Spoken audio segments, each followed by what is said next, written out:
সাইয়েদনা মূসা আলাইহিস সালাম আল্লাহরে বললেন, আল্লাহ আল্লিমনি যিকরান, আপনি আমার এমন একটা জিকির শিখাইয়া দেন, লা ইয়ালামুহা ইল্লা আনতা ওয়া আনা, যে জিকিরটার শব্দ আপনি আর আমি ছাড়া কেউ জানবে না।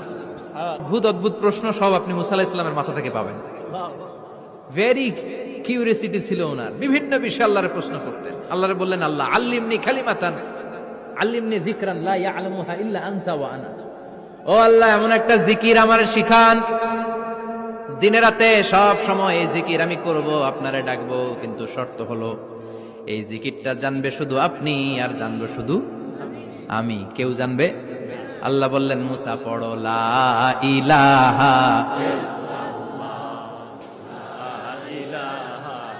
লা ইলাহা ইল্লাল্লাহু মুহাম্মাদুর রাসূলুল্লাহ সাল্লাল্লাহু। আল্লাহ বললেন, মুসা পড়ো লা ইলাহা ইল্লাল্লাহ। মুসা আলাইহিস সালাম কয়, মাবুদ